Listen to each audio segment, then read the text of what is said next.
Well, hello and welcome to Naming in an AI Age. Today, we're going to talk about the .com. Do we still love it? Did we ever love it? Do we need it? What are some do's and don'ts when we come up with a domain name?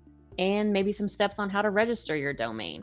So, Mike, welcome. Tell us your experience with the .com craze or how you think it's changed over the years.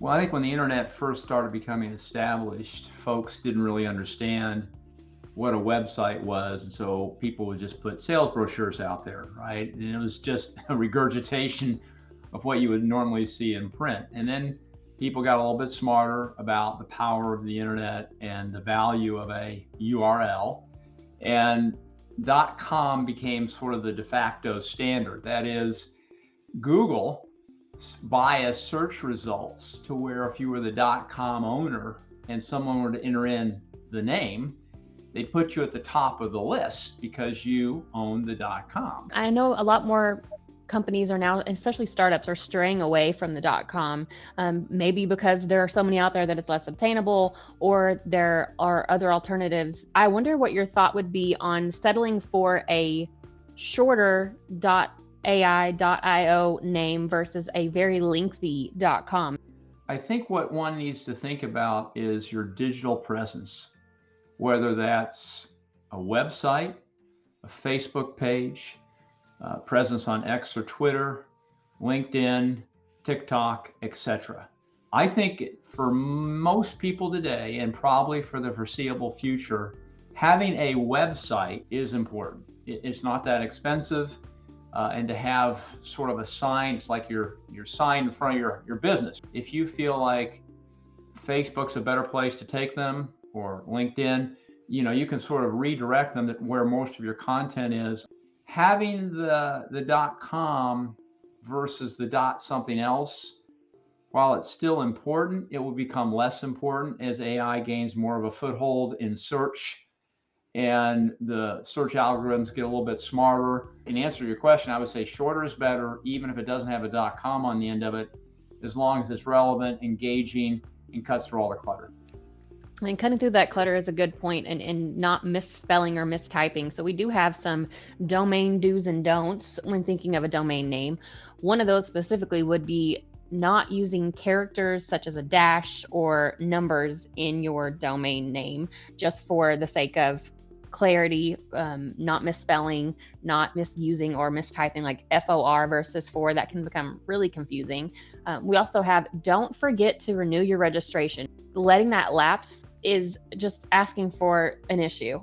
Another thing that they said, don't overcomplicate or awkwardly pair words. They gave some faux pas of words that you would definitely not want to combine because visually it looks like an inappropriate word. And that was one tip I never had thought of. Certainly you don't want to register something that could be offensive in another language. And that goes for your name itself. But like we'll have clients where the shortest, most intuitively spelled form of the .com is unavailable, right? So instead of just having the name by itself, you put something like go in front of it. So now your URL is still pretty intuitive and pretty obvious. And now the .com almost plays double duty, right? It's still your URL address. Putting go in front of it all of a sudden makes it registerable because no one's registered that particular variation. And it's also a call to action and lets you do some pretty cool things in copy. The other thing is putting something at the end. Most of our B2B clients are sophisticated enough that they aren't overly concerned if you don't have the .com.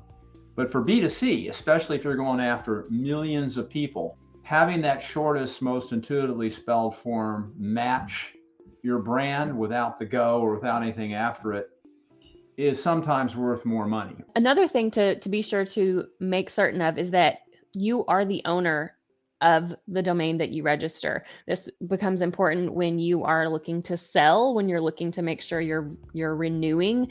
More importantly, you want to make sure from a trademark standpoint that you're not infringing upon someone's rights. And a lot of folks don't understand this. They say, well, I've got the .com. I just paid $1,000 or $5,000 for it. I'm good to go. No. .com registration has absolutely nothing to do with trademark registration. So you could easily be infringing upon someone else's trademark, even if it's not spelled the same way. And you may have to stop using that .com. So I would say the most important thing to do is check trademark registration before you decide to buy a .com, or before you put your shingle out there on the web with a .ai or .io, whatever it is. Just make sure you're not infringing upon someone else's legal rights in that name before you move forward. To tie into the do's and don'ts, and to wrap up, length matters when it comes to a very, very long URL versus a short, easy to spell, easy to say URL without characters, without symbols, or numbers specifically.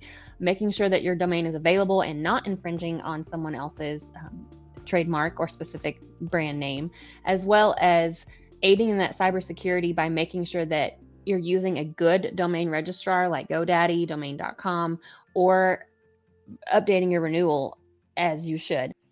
Register the .com for 5 years. For right now, I would still recommend doing it, but things are changing quickly. Come back to our podcast in 6 months and we may have a different point of view. We've talked about domains, we've talked about domain names and registering, but we're going to talk a little bit more next week about social media handles and how do they relate? What should you do?